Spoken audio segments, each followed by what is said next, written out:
Proyekto Helmo.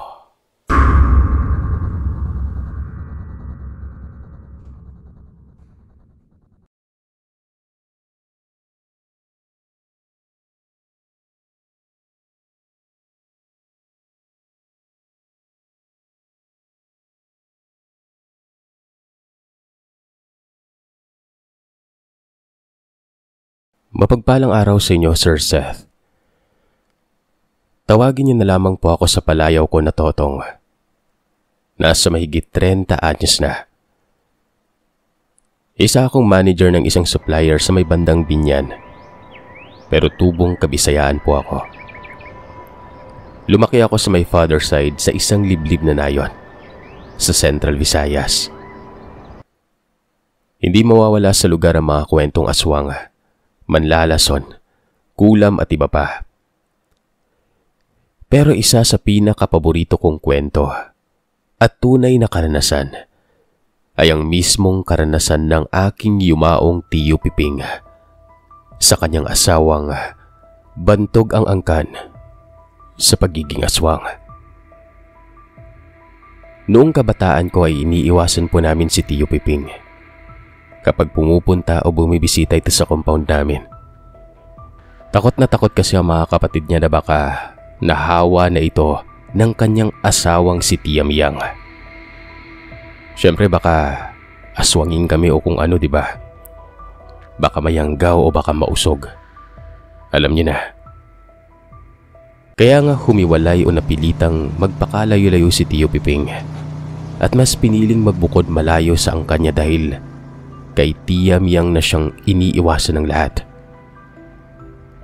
Ang sabi pa nga ng aming lolo ayon sa aking ama, hindi niya tututulan si Tiyo na mahalin o makatuluyan si Tia Miyang. Basta't huwag lang magkalat ang babae sa angka namin. Bagay na naiintindihan naman ni Tiyo Piping. Pero nang namatay si Tia Miyang sa batang edad at umuwi ang Tiyo Piping, agad na pinagamot at pinatingnan ito ng mga kamag-anak. At nang makasiguradong normal ito, muli itong tinanggap na parang walang nangyari. Hanggang sa tumanda ito at nanatiling si Tia Miyang lamang ang una at huling minahal nito. Hindi na nakapag-asawa o nagkaanak man lamang. Bali para sa mas ikakaganda ng detalye ng karanasan, kagaya ng ibang sender mo ay ililipat ko sa point of view ni Tiyo Piping ang kwentong ito. Itong mga detalye ay base na rin sa pagkakakwento ng aking ama, mga tiyuhin ko, lolo at lola at ni Tiyo Piping. Noong mga buhay pa ang iba sa mga ito.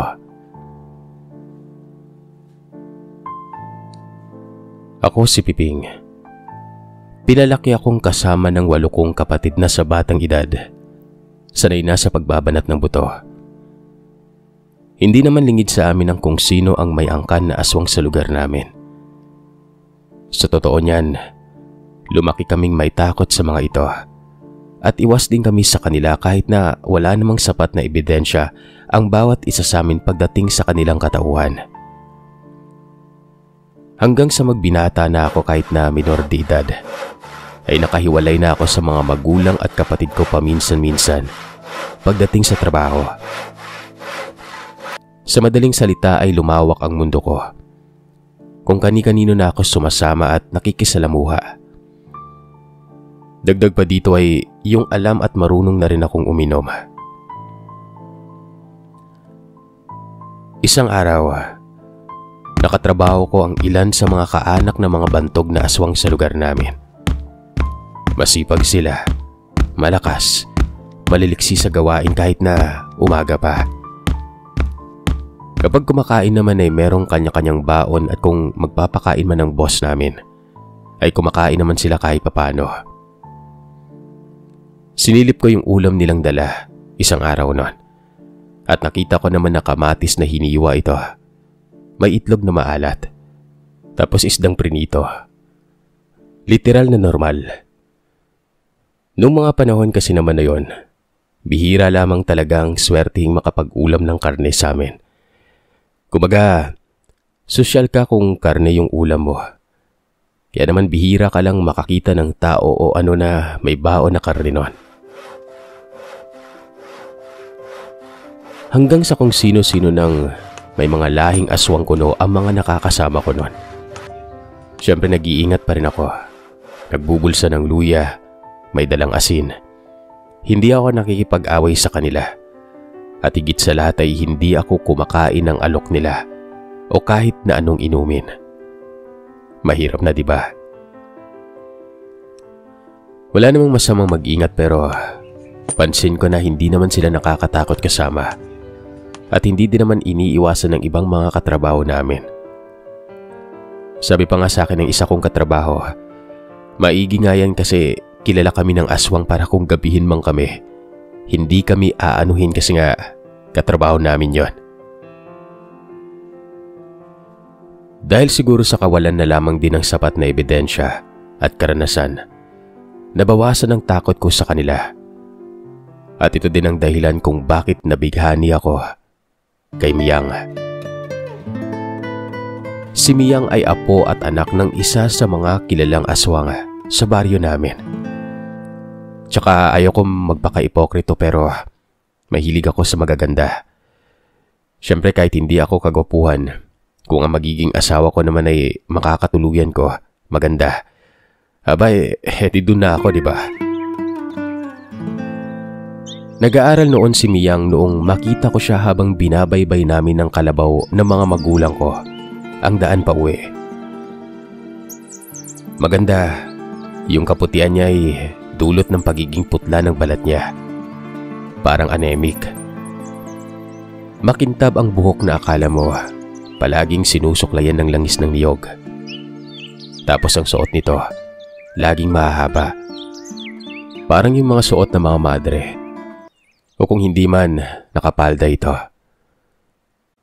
Napag-alaman ko noon na tinatapos lamang nito ang kanyang high school at hindi na ito mag-aaral pa. Kumbaga, may sapat lamang na alam. Nang malaman ko na pinsan ito ng isa sa naging katrabaho ko, ay hindi ko man lang kinisyon ang katotohanang kilalang aswang ang lahi ng katrabaho ko na yon.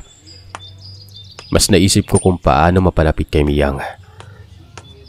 Naging magkaibigan kami ni Miyang at nang matapos siya makapag-aral ay nagsimula na rin siya magtrabaho o magbanat ng buto. Nung una, itinago ko ito sa aking mga magulang at kapatid. Pero kapag may mga trabahong alam kong naroroon itong dalagang ito, talagang sinusuong ko yon. Nagtataka na nga yung mga magulang ko dahil kahit pa umabot sa 7 bayan, talagang pumupunta ako, Sir Seth. May mga pagkakataon na inaangkas ko si Miyang sa bisikleta hanggang sa kanila. Yun ay kapag maliwanag pa. Dahil minsan kapag inaabot ng dilim ay hindi na ito pumapayag na pumasok pa ako sa bandang kanto nila. Magpapababa na lamang yan sa kalsada at maglalakad. Hanggang sa magkaroon na ako ng lakas ng loob. Isang araw, habang nagliligpit kami para umalis na sa trabaho, tinanong ko si Miyang kung may nanliligaw ba sa kanya. Natawa-tawa ito at sinabing wala daw nagtatangka. Sabi ko, jackpot. Mula noon ay talagang hinatid sundo ko na si Miyang hanggang sa mahalata niya ito. At mula noon, napatanong na lamang sa akin kung ano ang ginagawa ko. Sinabi ko sa kanya na nanliligaw ako. Walang sinabi si Miyang kung pwede o hindi. At hindi din naman siya naging mailap sa akin. Pero magmula nang ipaalam ko yon, may mga karanasan na akong hindi ko maipaliwanag. Isang hapon, matapos kong maibaba si Miyang sa may kalsada papasok sa kanila, ay diretso ko nang tinahak ang kalsada. Habang nagpapadiyak, napapansin ko na para bang hirap na hirap akong hatakin ang bisikleta ko. Yung tipong para akong paakyat sa bundok habang nagpapadyak pero patag naman talaga yung dinadaanan ko noon. Maya-maya pa, nakarinig na ako ng mga paang mabibilis na naglalakad na para bang nakikipagsabayan sa akin. Nung una ay hindi ko na lamang ito binigyan ng pansin pero nang maramdaman ko na tila ba halos sumasabay lamang ito sa bisikleta ko at may naririnig na akong malalalim na paghinga, huminto ako at lumingon nun. Wala akong nakita. Hindi ako kinakabahan kahit na walang katao-tao o bahay sa kahabaan ng parte ng kalsada na yon. Hirap na hirap talaga akong ipadyak ang bisikleta ko. Kahit anong gawin ko ay hindi ako makausad. Hanggang sa walang ano-ano, bigla na lamang akong nakaramdam ng may dumampi sa bandang leeg ko. Para itong mahaba na malambot na mamasa-masa na kung ihahambing ko ay parang bimpo na basa. Wala namang kapunuan doon sa kalsadang yon.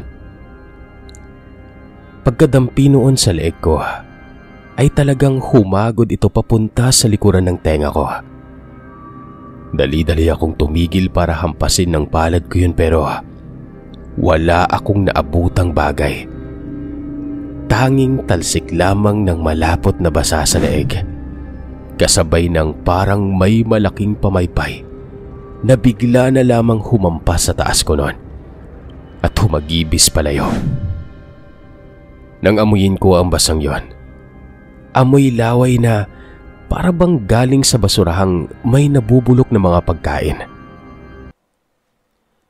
Sa takot ko ay dali-dali ko nang tinulak ang bisikleta. At kahit parang mabigat pa rin ang pakiramdam ko, tinulak ko ito ng patakbo. Nung bandang pakiramdam ko ay gumaan na ang yapak ko. Napasakay na ako sa bisikletang yon. Humarurot pa uwi. Dali-dali akong naghugas noon. Sabi pa nga ni Tatay himala Dati kasi pag uwi ko, wala nang hugas-hugas, Sir Seth. Diretso pasok sa bahay. Kain, tulog. Ikinuwento ko ito sa kanila. Doon ko napag-alaman na alam na pala nila ang paghahatid ko kay Miyang.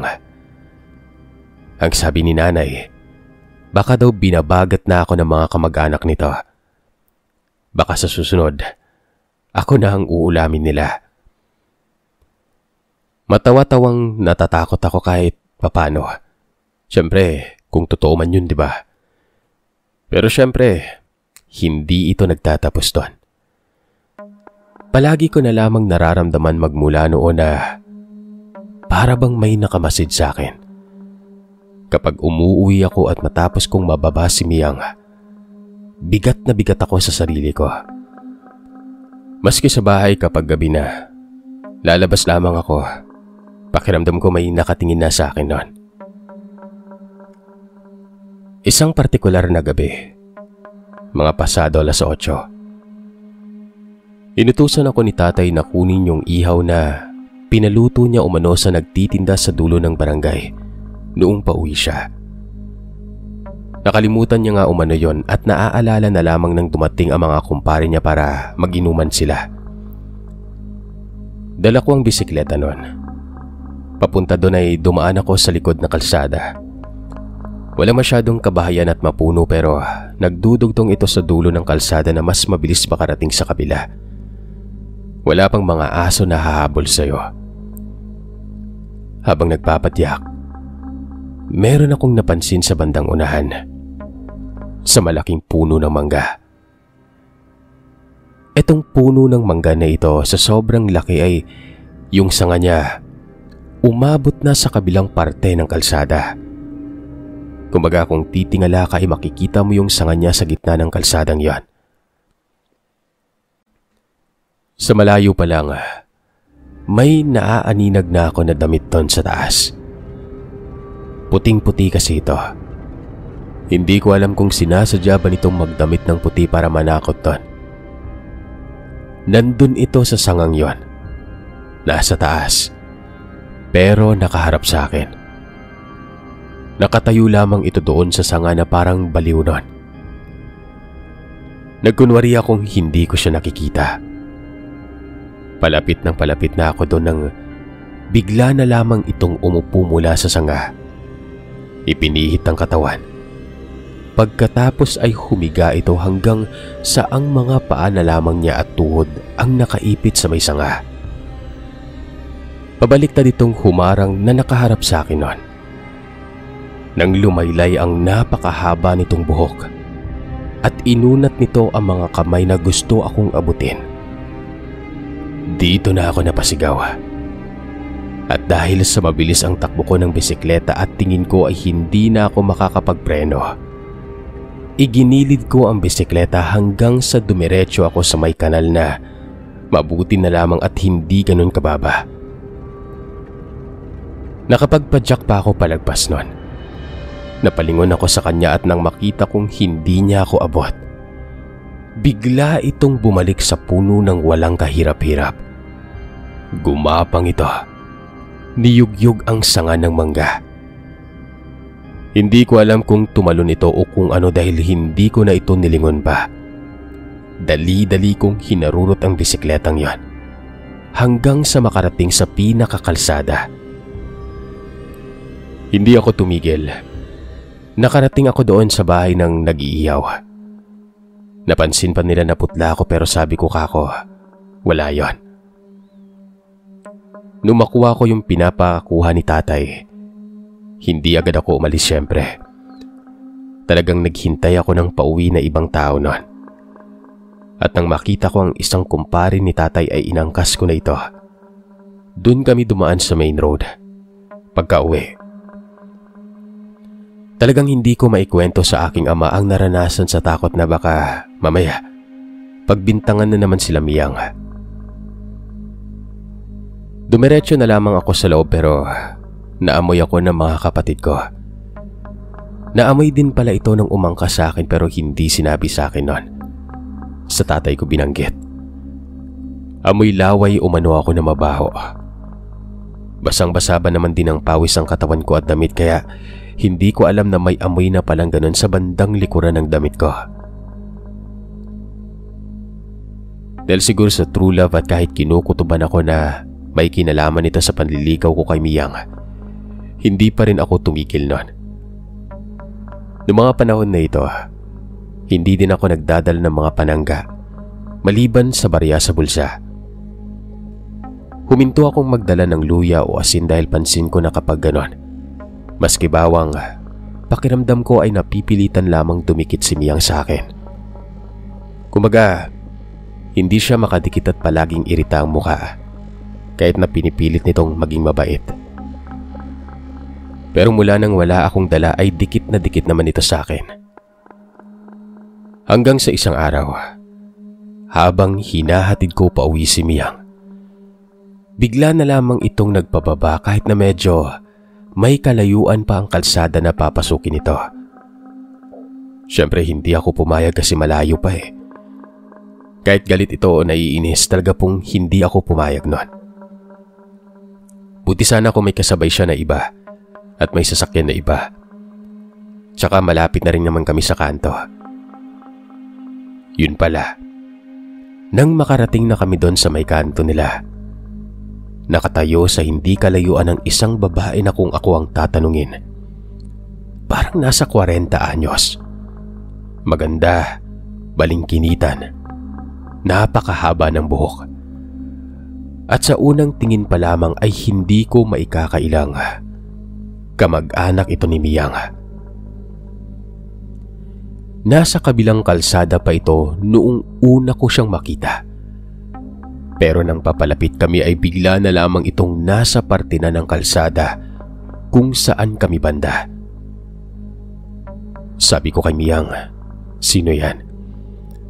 Diniretsa naman niya akong sinagot ng nanay niya. Siyempre napalunok ako noon sa kaba. Hindi dahil sa isiping aswang sila pero siyempre hindi naman alam na naniligaw ako eh. Bukod pa doon, meron akong napansin. Yung suot ng nanay niya, pamilyar. Parang kasing suot ng nilalang na sumampa sa may mangga. Pero hindi ko na lamang inisip yon. Alam ko, pangit yung nasa mangga eh. Etong nanay ni Miyang, pwede pa sila ng tito ko magkatuluyan eh. Nung huminto ako ng bisikleta ay kaagad akong bumaba doon. Matapos alalayan si Miyang at bumati sa nanay niya.